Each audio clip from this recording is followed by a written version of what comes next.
Hey, what's up guys? It's Luke, Black Sheep 217 on Pokemon the Trading Card Game online and at Zoom Battle Gym on Facebook.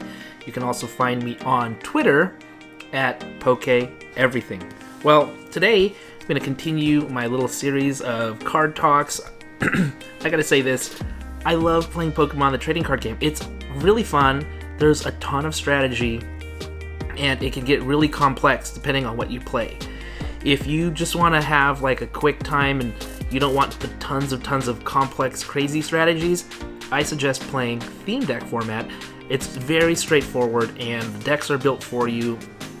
You can't change the deck, so everybody's sort of on more or less a playing, like a even playing field is what I meant to say.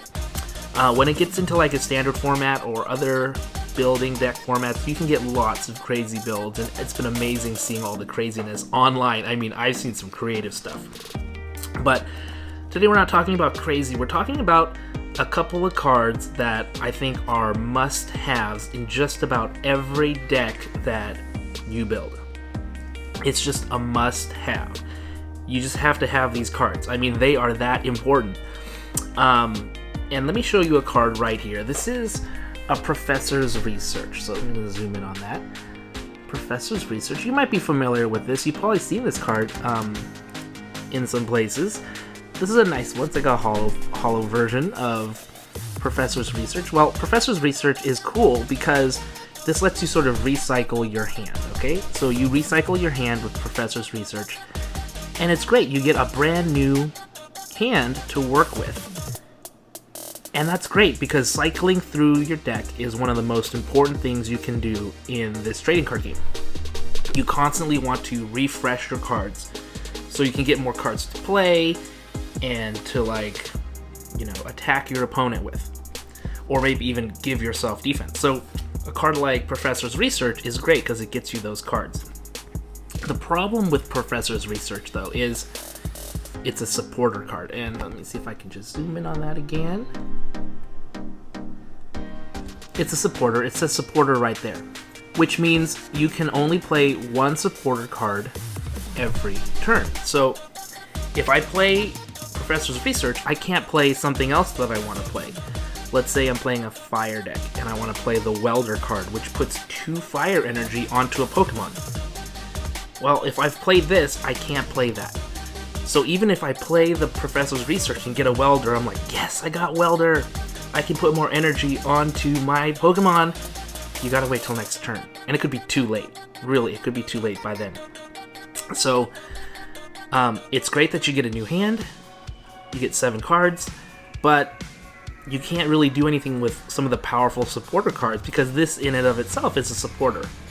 Some other really great supporter cards you might want to use are like Boss's Orders. What Boss's Orders does is it forces a Pokemon from their bench to come into the active spot. And a lot of times you can force someone to come into the active spot and then just like knock them out, right?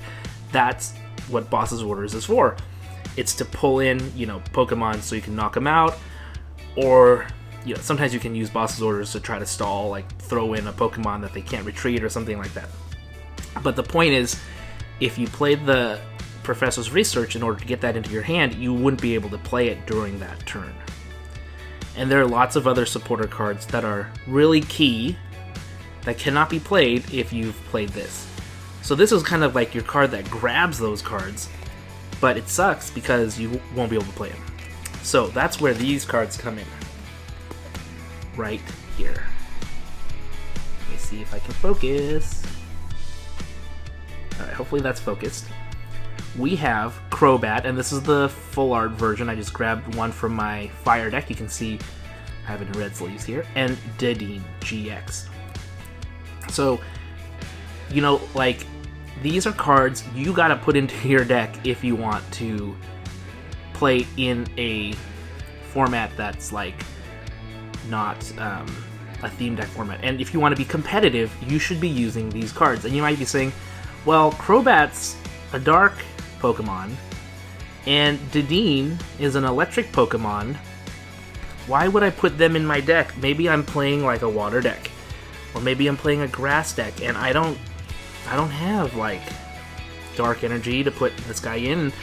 I don't use lightning, I don't have any use for these. I can't attack with them. Doesn't matter. These guys are good in every single deck. So for Crobat V, what this guy does is once you plop him onto the bench, you can draw up to 6 cards.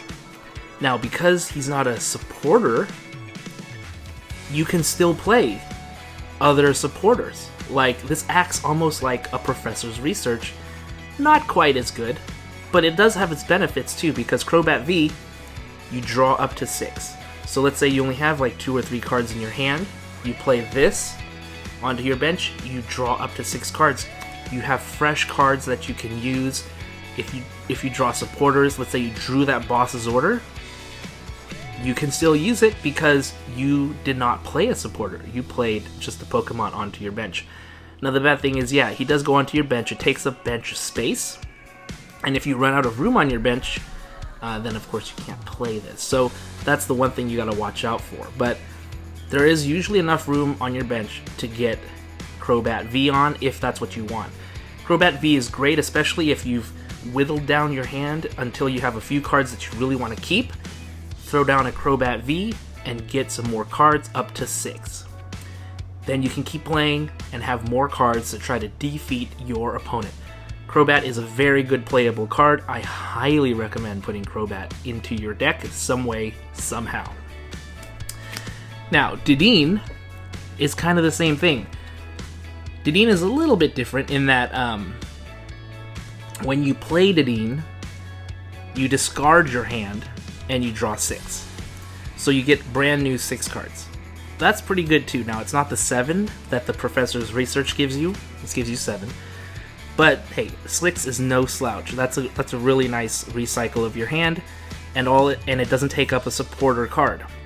What I've done is, if I've gotten just terrible hands, maybe I'll play a Dedenne, get a new hand, hate it, but in my hand is a Professor's Research. I can play this, dump all those cards, and get 7 more, and hopefully get the card I'm trying to play, or get some cards I could actually play. So those are all things you need to consider when you put Dedenne and Crobat V into your decks. You're going to see Dedenne and Crobat V in, high-level decks all the time, because they are eminently playable cards. They are amazing cards, actually. You need to put these in. In fact, the Trainer's Toolkit comes with 2 Dedennes. That's really nice. I think it's worth it just to get the Dedennes. Of course, if you're someone who buys singles on eBay, go buy them on eBay, because they are worth buying and they're not expensive. Crobat Vs are actually not that pricey either to get, because, these are great for play, but collectability-wise... Oh, someone's at the door. Shut that off. Playability-wise, this is gold. So, this is more useful than, like, a VMAX Charizard.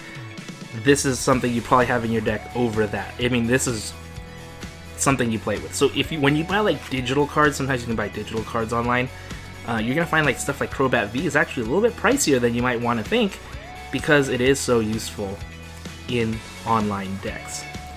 So hopefully that was helpful. Dedenne and Crobat V, super important cards to get if you want to be competitive in Pokemon the trading card game online.